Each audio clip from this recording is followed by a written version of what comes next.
systemic racism overnight. But we must act now. We must answer to history. I said from the onset that Capitol Hill has a rich history of being at the epicenter of protests and change. I marched and participated in many events on Capitol Hill, particularly for LGBTQ rights. Capitol Hill is the heart of the gay community. Cal Anderson Park is named for the first openly gay state legislator, and East Barbara Bailey Way that leads to the park is named for Barbara Bailey, a lifetime community leader and friend. But now that space has a new and shared history of civil rights. There is no question we must find a way to memorialize that history that has transpired there over the last month. Our parks and arts departments are actively working with the individuals who are maintaining the community garden and with artists to preserve their work. But we will also engage community, residents, and businesses on how we can memorialize the protests in the public realm, such as a new garden, a speaker's corner, or new art. For the many arrests this morning, I believe charges should not be filed against the individuals arrested only for misdemeanor obstruction, failure to disperse, or trespassing. I fully support SPD's operations this morning, and the arrests and bookings were appropriate. But as we move forward in healing, alternatives to charging and criminal sanctions are also important. In a moment, I'll speak more on how I am thinking our city priorities can answer community demands. But I want to speak briefly about the future of the East Precinct and Capitol Hill community. Part of rethinking policing should also be the long-term failures of how police and community resource are present in community. We need to have true community spaces with connections to community-based organizations, health clinics, and restorative justice programs. Capitol Hill was the entrance to the Central District, where Black community and communities of color can no longer call home. When I grew up, the Central District was about 75% African American. Today, it's less than 14%. Their histories, their shops, their homes, their gathering spots have largely been erased. But strong reminders of the work we have to do remain. One of our city's oldest churches, established in 1886, First AME, sits just a block from the East Precinct. I've been working and talking with Black leaders on a plan to create a space on Capitol Hill to support community voices in rethinking and reimagining policing and the greater investments we need to make in Black prosperity, health, and brilliance. These conversations are ongoing and must be led by community itself. We hope to have more to share on that soon. In addition, I want to thank again Reverend Harriet Walden for her leadership in reminding us of the importance of the East Precinct, whose history is rooted in Black-led organizing. In addition to resources in the budget, she will be leading outreach about long-term futures of the East Precinct. I truly believe we can reimagine the space, a shared space, including a community room in the East Precinct and things in and around Capitol Hill and the East Precinct. In order to move forward, we must recommit to the message that brought tens of thousands of residents from in and around the city to the streets, demanding change. We must remember that it was the unjust murder of George Floyd that ignited a global movement, including here in Seattle, calling for changes to policing, a concerted effort to undo centuries of systemic racism, and broad investments in community. I am committed to this work, and it's there where I spend and focus my energies. After meeting with community leaders and organizations, demonstrators, business, and residents in the last 3 weeks, and hearing their demands for change, my administration and I are focusing on key areas to address the systemic inequities in Seattle. First, investing in Black communities. Second, investing in young people. Third, rethinking and reimagining policing, including culture and budget. Last, accountability and reform, including statewide reforms of laws governing police unions and investigations. True public safety comes from a healthy and resilient community. And that's only possible if we invest in them. For the last year, we have been working to return legacy properties to the Black ownership. These include Bird Bar Place, formerly known as Camp, and the Central Area Senior Center. We've been in close communication with Africatown about them acquiring Fire Station 6. Last week, their architect in the city had a walkthrough of the facility, and we look forward to continued discussions. Community leaders have stated that the long process is part of the problem, and I agree. We are going to expedite it. I've also committed to investing $100 million in my 2021 budget directly into community investments focused on improving the lives of our BIPOC communities. We have to invest in young people and youth opportunities. We cannot achieve justice without educational justice. This truth is what guided our city on programs over the last 2 years of being mayor, including making free college for every Seattle high school student a reality, and ensuring that we have free transit passes to get them to and from school or anywhere in their city. As an intermediate action, as part of my budget rebalancing package, I committed $5 million for mentoring and summer learning for Black youth. My office has been working with DEAL and community stakeholders on a proposal to allocate those funds, and they should be ready to announce soon. Black youth are not just the future of their community, they're the future of Seattle.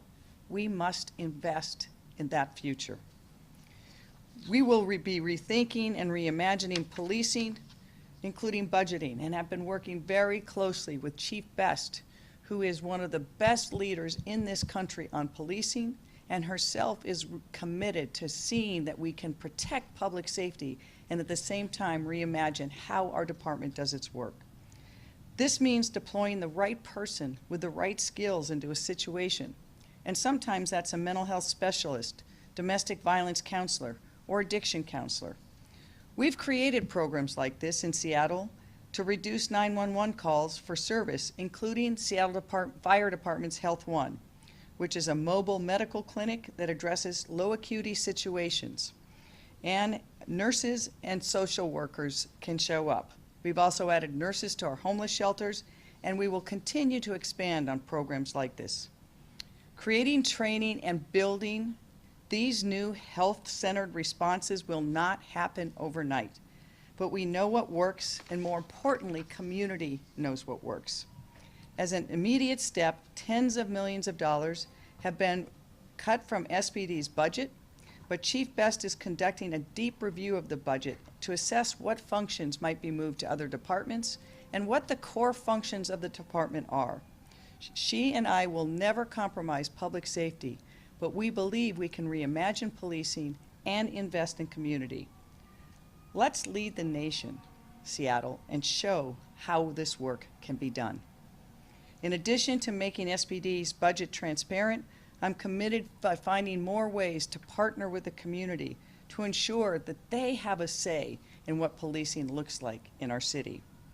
BIPOC communities have been left behind for far too long, and it's imperative that our budget reflect our commitment to investing in those communities. Undoing centuries of systemic racism will not happen overnight, as I've said before. But I do believe Seattle can lead the way in addressing injustices and ensuring everyone, regardless of their race, can achieve their full potential. Racism is hardwired into our institutions and permeates almost every aspect of our society. We can only begin to undo the trauma and injustice by centering the voices of the people who have been most impacted. What I'm committed to doing is putting in the work and working with community to creating that true, lasting, generational change that this time in history demands of all of us. I ask the rest of Seattle to join me in that. And now I'll give you Chief Best.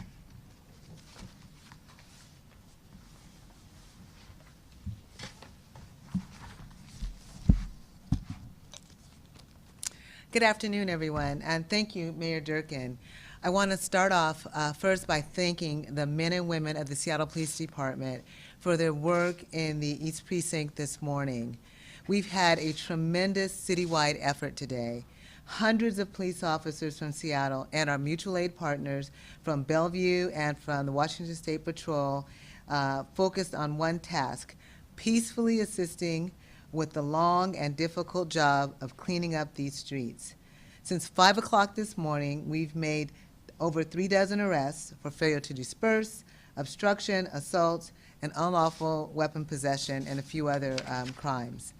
If you have watched the news footage, you have seen how absolutely devastating the damage to this neighborhood is. I can tell you personally, after walking through the area, we walked the full perimeter, I was just stunned by the number of, the amount of graffiti, garbage, and property destruction. As we walked around the neighborhood, many people were coming out of their apartments and homes and thanking the officers profusely for being there and for helping to clean out the area. So we don't even know how much trauma people were experiencing because of what was happening in that area. Our officers are now inside at the East Precinct, surveying the damage and assessing when we'll be able to return to the building and to return to serving the people in the area. I want to have our officers back in the precinct so we can reduce the call times for 911 responses to calls for service and be more receptive to the needs of the neighborhood. I want to close by saying a big part of the work before us is creating a framework, a plan for what community safety will look like in Seattle from here on out. I have heard the demands for change. I agree change must happen, but this is nothing we can do alone. We need to re-envision community safety together. This isn't about reform and outlines mandated by a court. This is about humanity. This is about breaking down systemic racism and letting the community lead the effort for reconciliation and for peace between community and police. And following will be Sam Zimbabwe from SDOT. Thank you. Sam Zimbabwe, the Director of the Seattle Department of Transportation. Just very briefly, our activities today, starting a little bit before 7, we had crews on the ground, about 35 to 40 people overall throughout the day, removing the traffic control that was there, concrete barriers, other signs that had been installed to change the traffic pattern and resetting the traffic pattern as it had been previously. That went very successfully. All of the concrete barriers that had been there before have been removed. We have installed some concrete barriers to create a safe perimeter around the East Precinct, just immediately adjacent to the curb lane. I'll also talk very briefly about our next steps with regards to art and art that was produced in the protest zone. We've been working with the CHOP Council and artists that had produced art in the area as we were taking apart barriers and disassembling what was up there. We worked with artists to secure that, bring it off-site so it can be secured. The city does not have is not taking ownership of that in any way. We're trying to facilitate the next steps with community around what can be done, how that can be repurposed, how that can be something that's shared. We are not seeking to take ownership at all of art and have sought to preserve and protect that. We have secured what was there, brought it to a secure off-site location. And I think I will turn it over to Jason Johnson from the Human Services Department.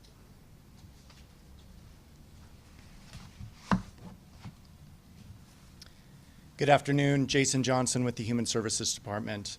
The city's Human Services Department has been on the ground, outside and inside the area and vicinity around the East Precinct and Cal Anderson Park since June 23rd, since last Tuesday. We're there to support the city's ongoing efforts to keep the area safe. Starting last Tuesday, HSD organized a service resource hub on Pine and Broadway, which served as an outreach staging area to place people directly and connect them to services This is in addition to outreach being done inside of the CHOP area. HSD is continuing this outreach today, following the closure of Cal Anderson Park and the areas outside of the East Precinct. We want to make sure that we're engaging with people that may still be outside of the perimeter. The area in and around Cal Anderson Park has historically been an area where unsheltered individuals stay overnight. We also know that a number of individuals who came to be part of the movement and have their voices heard were experiencing housing instability. This sustained outreach effort began following conversations between city leadership as well as community leaders and organizers to ensure that community members and demonstrators had access to services. And I want to thank all of these stakeholders for their engagement to bring social services to people in need in that area. The navigation team has been, as I mentioned, engaged since last Tuesday. And through yesterday, they were able to make 148 engagements with unhoused individuals. They were able to make 30 referrals to shelter, connect 26 individuals to other service providers, and provided diversion services, which got 17 individuals into hotels. These figures don't include any of the activities today, but provide a snapshot of the kind of services that were made available to individuals experiencing homelessness in the area throughout the week. Outreach staff also made travel arrangements, provided basic needs such as bottled water and food, also made sure that people had access to dry clothing. We had a number of community-based organizations that were also part of this effort. Mary's Place, Evergreen Treatment Services, Youth Care, Teen Feed, Public Health, Country Doctor, and others were on site to make sure that people had what they needed. On Saturday, HSD coordinated services with DESC's mobile crisis team to work on site at the CHOP, providing behavioral health outreach and service support. The mobile crisis team can refer people to shelter and offer limited cash assistance funding provided by the Human Services Department to provide hotel stays or travel vouchers to home communities, and make sure that there are important connections to behavioral health services. While the executive order issued today directed multiple city departments to safely close the area around the East Precinct and Cal Anderson Park, this was not a navigation team led effort or a encampment removal activity. However, throughout the week, HSD directed its navigation team, outreach staff to focus solely on outreach to this area. Outreach workers had access to city-funded shelters, such as tiny house villages, enhanced shelters, de-intensification shelters at some city facilities, as well as the recently reopened City Hall shelter. All resources generally reserved for the navigation team outreach. On average, the outreach specialists were out in the field with around 53 available shelter beds every day.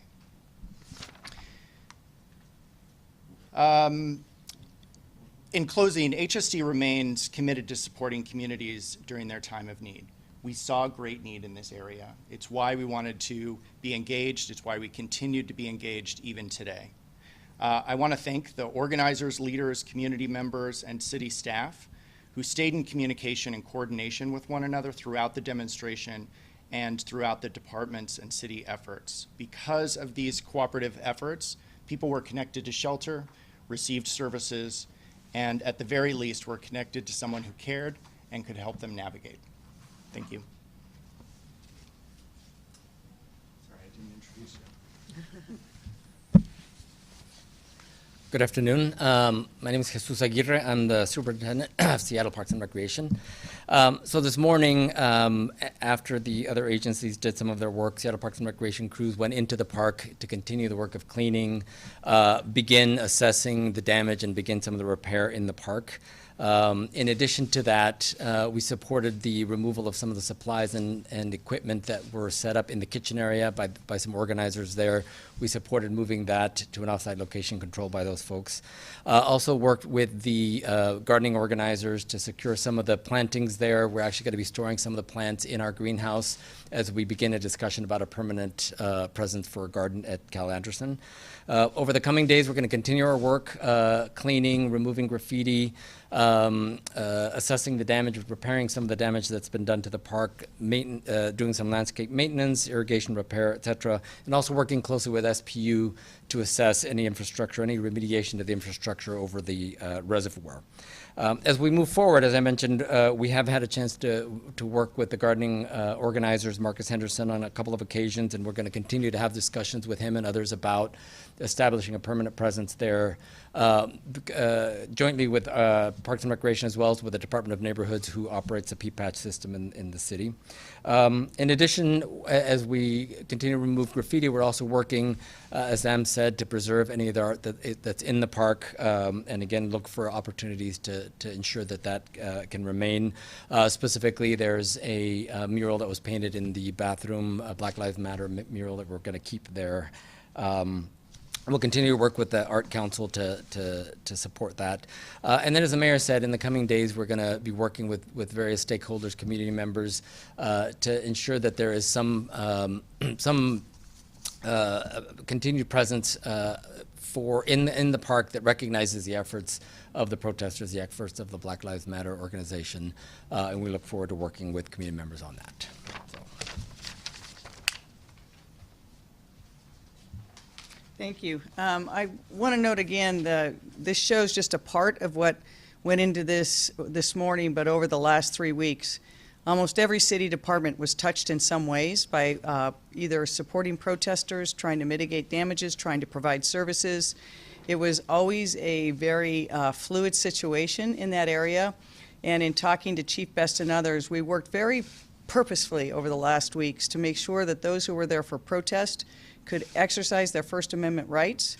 But then as things started to change, we saw many of the protesters leave, and with large national attention, other people attracted to the area. It was really important for us to reduce the footprint, to reduce the number of people there, to provide them services consistently, and then to work across all our departments to make sure that this was never going to be just a Seattle Police Department effort. As you saw today, it required so many departments from the city of Seattle to not just restore the area, but to make sure that the people in the park had the services they need, that we did consistent outreach, and that we had a range of support for everything from Santa cans from SPU to City Light having to check to see if power was cut, to the facilities people having to come and repair some of the building damage. So this has been an all effort by every department.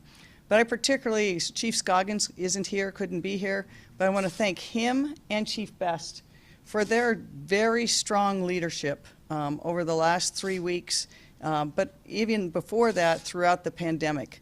But it has been Chief Best who has had a very steady hand, and her team. I can't thank the Seattle Police Department and the officers of the police department today for their work. We saw very volatile situations last week where other city departments could not respond because of the volatility of the area, and that meant that the Seattle Police Department had to take a greater role. So I want to thank them for that, and with that, we'll take some questions.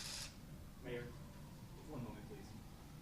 Just as a reminder, Mayor, I will let you first address some questions in the room, then we will go to people on the WebEx, and then we'll come back to you. 2 in the room, 2 on the web. That sounds great. Sounds good. Hi, Mayor. We heard from some people who say the city is ultimately responsible for the loss of life, for not stepping in quicker to clear it. What regrets do you have in how the city has handled this? I think I deeply, deeply regret the loss of life, and as I said, I want to meet with the families to express my condolences. We'll have lots of opportunity to do after actions on what people could have done at what junctures. As you saw this morning, an operation of this scope and magnitude takes very careful planning across many departments. And with the number of people who had been in that area previously, we would not have been able to do this operation. If you have thousands of people in there, it's a very different operation than if you have 100 or fewer. A number of business owners within the CHOP area have been quite frustrated at how long it has taken to what we saw this morning. I'm wondering if you can address that and maybe talk about some of the financial support that might be available to them, especially knowing that they've obviously seen a great impact because of the COVID-19 crisis leading up to the CHOP zone creation. Yep, that's a great question. The question was, a lot of the businesses in the area had already been suffering impacts because of the COVID-19 closures, and this created more impacts upon them. What kind of financial resources would be available? Very important. I've met with business and residents, and we're going to do a number of things. One, I've talked to my Office of Economic Development to see what resources we can provide to businesses as quickly as we can to support them.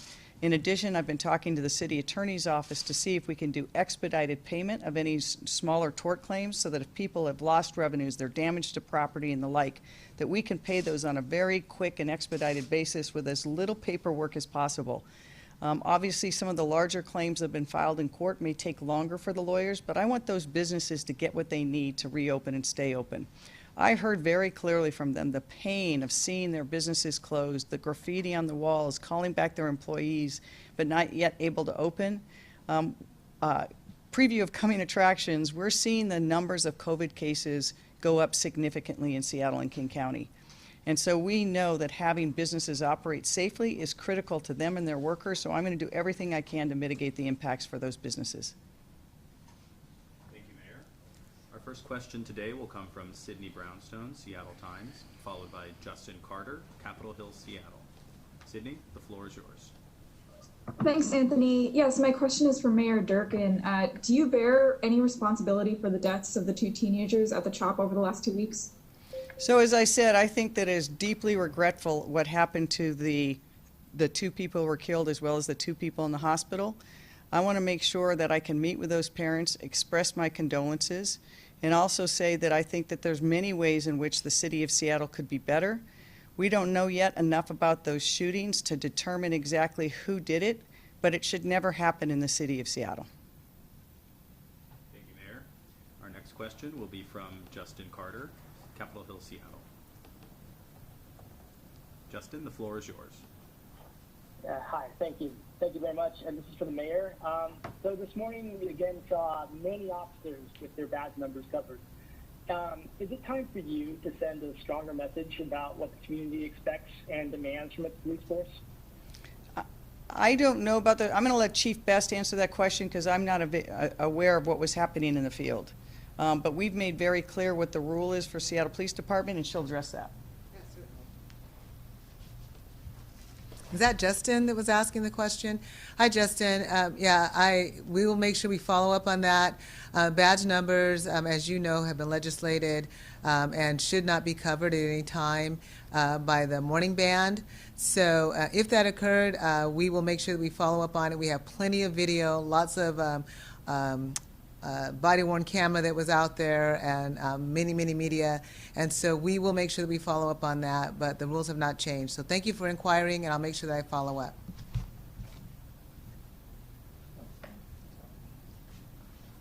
Great. Thank you very much, Chief, and thank you, Mayor. Our next question will come from Lily Fowler, Crosscut, followed by Hannah Scott, Cairo Radio. Lily?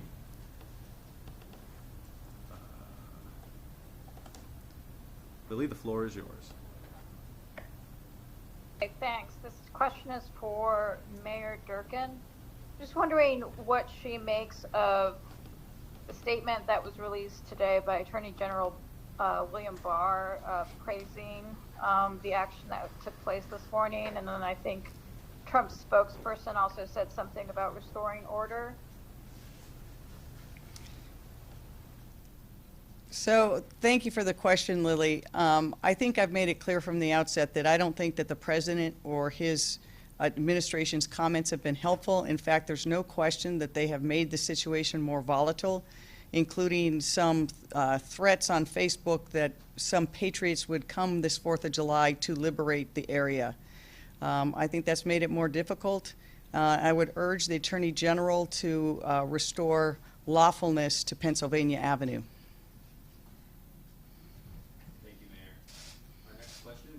Hannah Scott, Cairo Radio, followed by Simone Del Rosario, Q13 News. Hannah? One moment. Hannah, the floor is yours. Hi, thank you both. This is for both Mayor Durkin and Chief Best, either who would like to weigh in. Um, this morning, as the top area was being cleared out, I heard many of the protesters who did eventually leave peacefully promising that they would be back. What, if anything, is being done to ensure that they don't return and try to set up again, either at the park or up on Pine near the East Precinct, as well as anywhere else in the city? Hi, Hannah. Thanks for that question. First, let me just start by saying that we respect everyone's right for First Amendment free speech. So if they want to come back, if anybody wants to protest and do so peacefully and exercise their right, we certainly encourage that. What we can't have is what we saw there, an area where people were entrenched, where crimes and lawlessness were occurring, where people were being assaulted, raped, robbery, and as you know, 2 murders. So there's no situation or circumstance that I can see where as a police chief I would condone that kind of behavior going on in any part of the city at any time, which is one of the reasons that when we were able to get a good plan in place, we operated on it. So, you know, again, we support people's First Amendment free speech rights, but we certainly can't condone or promote lawlessness in any area of the city. Thank you, Chief. Our next question will be from Simone Del Rosario, Q13 News, followed by David Douglas, NBC News. Simone, the floor is yours. I'd like to follow up on what Hannah was talking about there for the mayor or for the chief. There's conversation on the ground about moving the occupation elsewhere. What will the city's response be if these protesters decide to occupy elsewhere? Will you allow them to set up camp like they did outside the East Precinct, as long as there's not that lawlessness that the chief just mentioned? So again, I want to echo what the chief said, is we strongly support the First Amendment rights to protest, and we have seen that in Seattle over the last 3 weeks, where tens of thousands of people have taken to the streets, sometimes in one march, and we will be guided by each situation as it presents itself.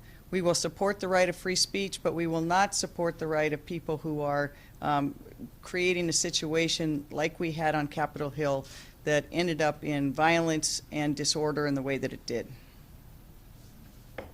Thank you, Mayor. Our next question will be from David Douglas, NBC News, followed by Kara Kostanich, Como 4. David, the floor is yours. Thank you. I would like to just echo my colleague's question from previous mayor and ask what you would do if there is another attempt at an occupation in the city, and also ask, we noticed the K-rail traffic barrier that's gone up to line the corner that defines the East Precinct here on Capitol Hill. Are you preparing, Chief Best, to have to defend the precinct for some time to come when protesters inevitably return? So I think those are 3 questions, but let's see, I'll let Chief Best ask the one. But look, every protest situation, an act of civil disobedience, we respond to as the circumstances allow and permit. And so it's hard to predict with every hypothetical. We've had all sorts of protests in Seattle, just not over the last 3 weeks, but over many years. And so we will be guided by what the situation on the ground is. And Chief Best and her troops have been trained strongly in how to respond. And if it affects other city departments, we will look at that time. We've had protests, for example, almost every evening at the West Precinct, which, other than some property damage cases, have gone on and has not required operations like we saw today. So we will be guided by what the circumstances are. What was the next question? We don't anticipate at this point.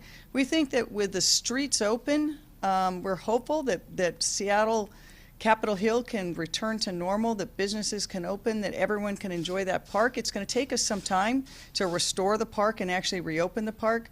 So I think that I will let the chief address what their plans are for the East Precinct.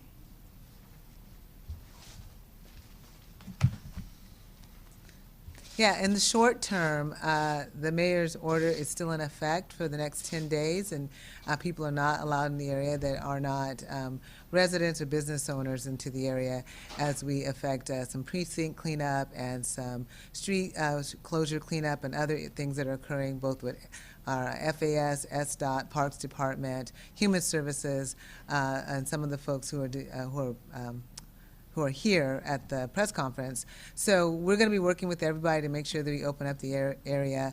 You know, you choose the word inevitable. I don't know that that's necessarily accurate. That's certainly your assumption. But we do know, again, that we support people's First Amendment free speech right, that we're going to make sure that we try to expedite and help people in that process. But again, if people hunker in and there's lawlessness, you know, then we have to react and respond. And I think that's what you're really asking. And like I said before, and I'll repeat, and there's not going to be a situation ever as a police chief where we're going to be okay with illegal acts in the city. So we're going to work really hard to make sure that we keep all of our community safe that lives there. Thank you, Mayor, and thank you, Chief. Our next question will be from Kara Kostanich, followed by our final question from Rachel Abrams at New York Times. Kara, the floor is yours. And this is a question following up on a couple of other questions we've heard. Chief Best, can you specifically address what the plan will be for protecting the East Precinct or other SPD facilities to make sure they aren't targeted again? Perhaps will you have boots on the ground outside these facilities? Well, certainly we're going to have additional presence in and around the East Precinct and other areas. As the mayor said earlier, we're going to respond as the situation presents itself to us in the best way that we can to make sure that we provide public safety to everyone involved. So that generally is the plan. In some cases that might mean additional resources. In some cases it may not. So all of that is going to be determined based on what we're presented with in the area. We do know, and it's been, you know, I confirmed earlier that we did get some indication from the FBI, the Federal Bureau of Investigation, that there were threats to precincts, to police precincts, and to government facilities, and certainly we're taking all of that very seriously. I know there was a question about that, so we verified that, and that information came from our local special agent in charge of the FBI. So we're always keeping a watchful eye for any potential threat to any of our facilities at all times. Thank you very much, Chief. And it seems as though our last question has been withdrawn, so I'm going to turn it back over to you, Mayor, if you have any closing thoughts for us. Again, I want to thank the city departments who worked not just this morning, but over the last several weeks to really provide a level of services to support protesters, to try to create public safety.